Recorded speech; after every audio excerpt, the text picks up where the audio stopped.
ang tanong para sa ating Energy FM Love Lines ay, gaano ba dapat katagal bago natin masabing okay na ako?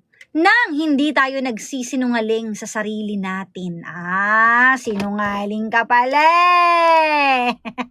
Oo nga naman, gaano nga ba katagal bago natin sabihin na totoong okay na ako? Yung hindi ka naglala, yung totoong happiness, yung nararamdaman mo. Diba? Sige, basa tayo. Sabi dito ni Yuki, kapag kaya mo nang sabihin okay na ako, kahit walang nakakarinig, kahit walang kailangang patunayan, doon mo malalaman na hindi ka na nagsisinungaling sa sarili mo. Walang eksaktong oras, pero alam mong okay ka na kapag hindi mo na kailangang kumbinsihin ang sarili mo kasi ramdam mo na, hindi na pinipilit. Diba? O tama, yung hindi mo na kailangang pilitin. O diba? Ito pa, healing takes time. It's not like in a snap of a finger. Poof! I'm okay. Or I'm over it. Healing is a process. Give it time, feel the pain, then slowly start picking the pieces and start fixing yourself. Oh, and with healing, you have to completely let go of the past in order for you to heal and start over again. So parang in other words, just take your time sa healing, 'di ba? Mahirap din pero depende yan sa sitwasyon. Kung malalim o mababaw lang ang history para maging okay ka, ay oo nga, depende rin sa lalim yan kung makaka-move on ka na ba o hindi pa. O yun din ang sabi dito ni Marites, o depende pag okay ka na. Sa lalim din daw talaga ng pagmamahal. Hindi kailangan madiliin ang paghilom. Ang sugat na minadali, madalas muling bumubuka. Ay, bumubuka! Oo nga naman. Kapag hindi pa heal yung sugat, di ba magdudugo pa yan? So, alam mo na, kailangan tahing-tahi. Ano ba pinagsasabi ko dito? Yung pinag-usapan ni Sheena. Tahing-tahi talaga yung sugat. Pero totoo yan, ang sugat talaga. Diba? Yung physical ang sugat talaga matagal bago maghilom kasi depende sa lalim yan. Pero sige, basa muna tayo ng ibang comments ito sa ating TikTok. Ano nga ba ang masasabi nyo dito? Gaano nga ba katagal bago natin masabi yung mga words na totoong okay na ako? Kasi minsan sinasabi lang natin na okay na ako, hindi pa naman pala talaga okay. Diba? Niloloko mo lang sarili mo kapag ganun. Maging honest ka na lang. Diba? Ayan. Sabi ni Karina, sa akin po kasi matagal, as in matagal. Hala, bakit ako na-restrict sa sa TikTok na naman? Nakakadala na talaga ang ginawa ko, anong sinabi ko? Watching from Taiwan, hi kay Mix Maldita. Hello. Ayan, okay. Dali, ano pa mga sagot ninyo? Babasahin natin dito. Sabi ni Rhea, depende po sa tinamong sugat kung malalim, mas masakit yun. Ay, totoo naman yan. Cardiac Infinity, mas masakit at matagal kalimutan ang betrayal ng friendship. Lalo na kung wala kang ginawang masama. Aray ko, masakit talaga ang friendship kasi kind of relationship din yan Hindi lang naman yan sa magkarelasyon. 'Di ba? Parehong relasyon, 'di ba? Pero lahat 'yan kasali. Sabi ni Teresa, kapag hindi ka na bitter, kapag okay ng pag-usapan ng walang bigat sa dibdib, ay totoo 'yan. Masasabi mong okay ka na talaga kapag wala ka ng bitterness na nararamdaman, yung wala ka na nafe-feel. Kasi totoong masaya ka na 'Di ba? Kaya na let go mo na yung bitterness na 'yan. O totoo din 'to, sabi dito, kapag wala ka ng pake, yun, ibig sabihin totoong okay ka na, agree. Kapag wala ka na talagang pake. Sabi ni Beginner Shop, yes, 22 years na akong hindi totally healed. But 2 years na akong settled and my 2 children. Oh, talaga. Hindi ka ng social media accounts mo. Ay, ama na. Ito naman, Uy, teka lang. Yung mga sa Cambodia? Punta ako ng Cambodia. May iba doon. Ano tawag nun? Kinukulong sila sa dormitory tas nire-rape. Teka lang, baka maano ako, ti. Guys, mamaya magkikwentuhan muna kami. Bye! Ito po, nandito po siya. Kaya ano talaga? Tada! Ayan dinadala sila sa province. Sasama pa daw niya ako sa Cambodia. Mag-Cambodia daw kami. Maalala mo kaya? Oo, mayayari talaga yung mga gumagawa din. Ganyan siya, te.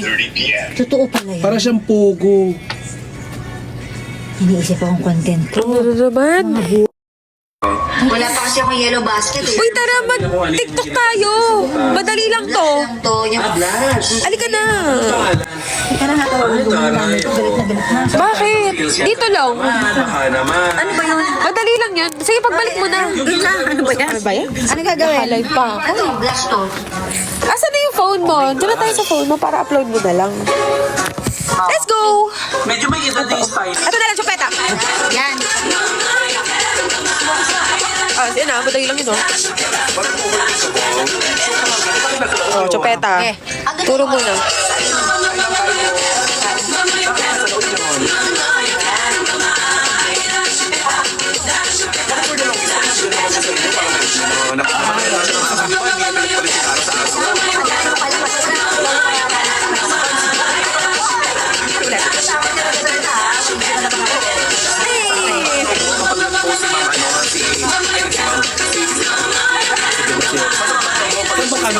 Ito, yung kay Miss Cara. Kung hindi mo kaya ang init sa kusina, umalis ka na. Ikaw ba? Bakit ang kulog na nangyari? Wala. So, hindi Pero naman. yung ba? Pero ano ba? Po siya ng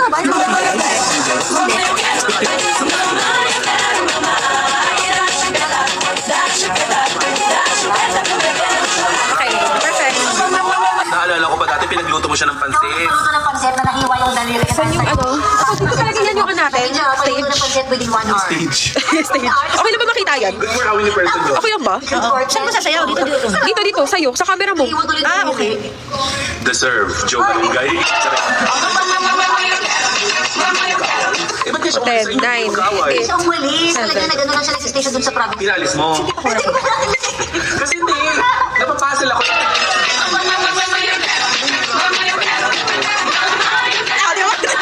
Sabi ko na ano, right tayo. Dito mo na. Sa'yo nila sa Batangas bago siya. Okay, ito muna, check mo na. Bago.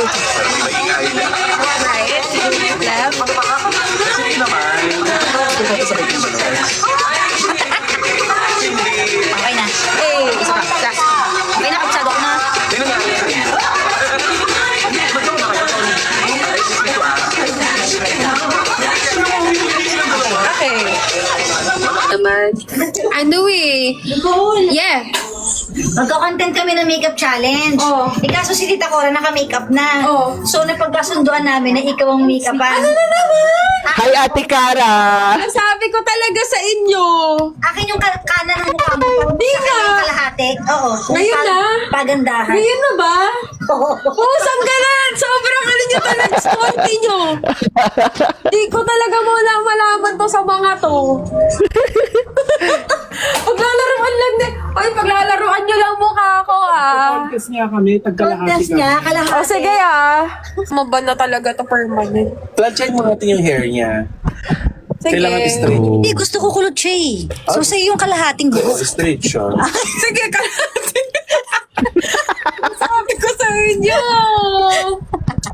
Straight pang kulot. Ah, wala.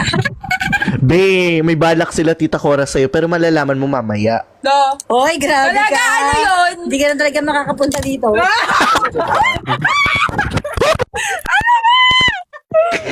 Visit ka. Ano yung... Uy, Ate- Ate Cara, alam mo ba? Hindi aahitin yung Ay, kilay ko. Ano ba si Ate Cara? Ate Cara, alam mo ba, pupunta dapat ako ngayon dyan kaso wala na palang carjack night. Wala na. Kaya nga, sayang. Diba? Okay. Nagpaalam naman eh.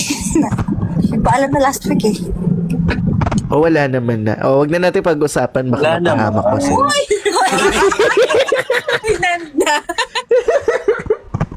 Ayan, perfect. Ang galing talaga ni Mami. Ipakita niyo yan sa CCTV, mga bakla.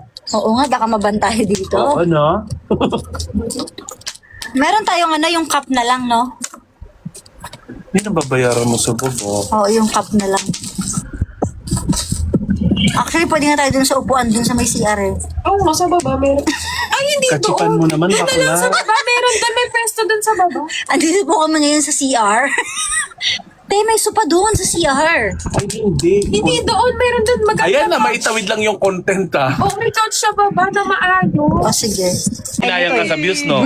Kasi kung dun sa'yo yan, ang dami sana nitong earnings. May Ay, mas mabilis ka eh. Maldita ka kasi.